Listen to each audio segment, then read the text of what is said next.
একটা প্রশ্ন এসেছে, বিবাহে উকিল বাবা বানানো শরীয়ত সম্মত কিনা।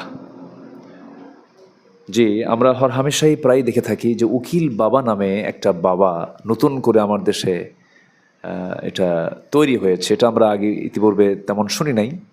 ইদানিং দেখা যায় নিজের বাবা, তারপরে এরপরে শ্বশুর আছেন, এরপর আরেকজন হচ্ছেন উকিল বাবা, মানে বিবাহের উকিল যিনি হন তাকে উকিল বাবা বলে সম্বোধন করা হয়। তো উনি কখনো নিজের বাবার মতো হবেন না, শ্বশুর আব্বার মতোও হবেন না। শ্বশুর আব্বার সাথে দেখা করা যায়, যে শ্বশুরের সঙ্গে দেখা করতে পারবেন, নিজের বাবা তো আছেনই, কোনো সমস্যা নেই। কিন্তু উকিল বাবা যদি গায়ের মহরেম হন, উকিল সাধারণত মহরেম হলেই ভালো, মাহারাম হলেই এটা উত্তম। এটাও আর যদি গায়ের মাহারাম হয়েই থাকে তাহলে সেক্ষেত্রে অবশ্যই পর্দার নিয়ম যেন ভঙ্গ না হয়, পর্দার নিয়ম যেন রক্ষা হয়, এই দিকটা অবশ্যই খেয়াল করতে হবে। পর্দা লঙ্ঘিত কোনো আচরণ ইসলামে গ্রহণযোগ্য নয়।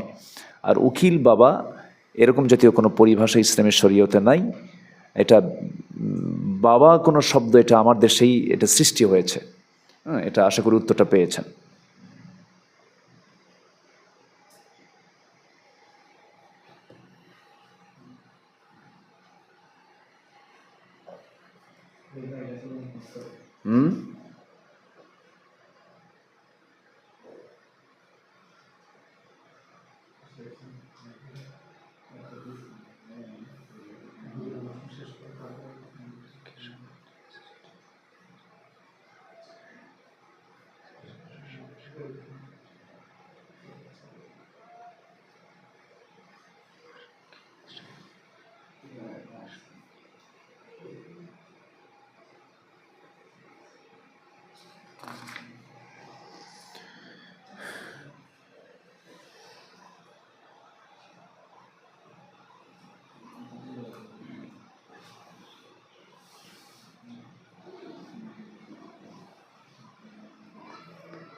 এটা তো দেখা যায় না, না?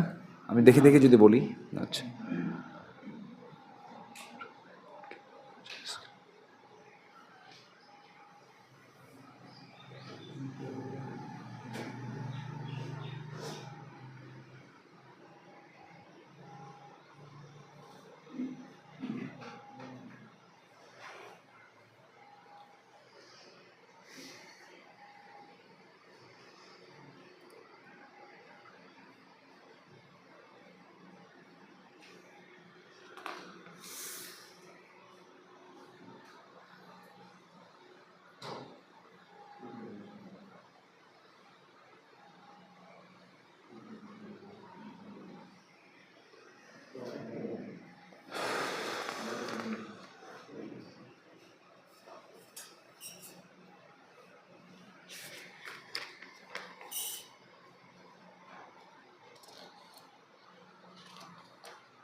হ্যাঁ, ওকে।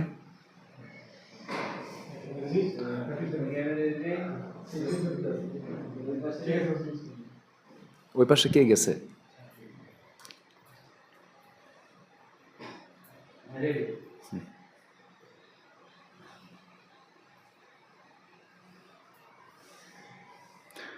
একজন ভাই একাধিক প্রশ্ন করেছেন। পিতার মামাতো বোনকে বিবাহ করা যাবে কিনা। নম্বর 2, এক মহিলার সাথে বাবা ছেলে দুজনের অবৈধ সম্পর্ক রয়েছে, এখন কার সাথে ওই মহিলার বিবাহ বৈধ হবে। যে এখানে বিবাহ সম্পর্কিত প্রশ্ন। পিতার মামাতো বোন যেহেতু মাহরাম নন, সেক্ষেত্রে বিবাহ করা এটা জায়েজ আছে।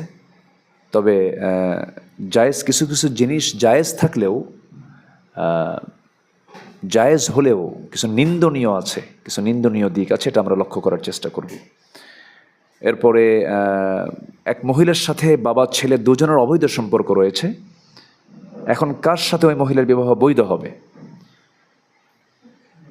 প্রশ্নোক্ত ক্ষেত্রে এখানে ওই মহিলার সাথে পিতা পুত্রের কারো বিয়েই বৈধ হবে না, যেহেতু এক নারীর সাথে পিতা এবং পুত্র দুজনেরই অবৈধ সম্পর্ক। এক্ষেত্রে কারোই বিবাহ এখানে বৈধ হবে না, বিয়েটা জায়েজ হবে না।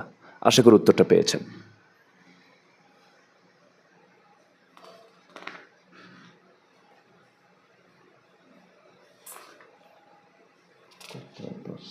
প্রশ্ন শেষ না।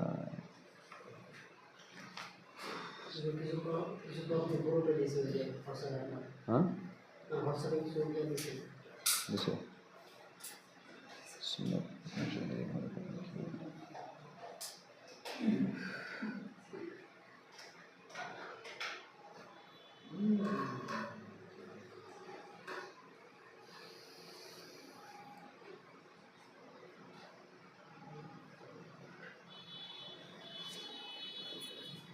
অসর নামাজ পড়ার নিয়ম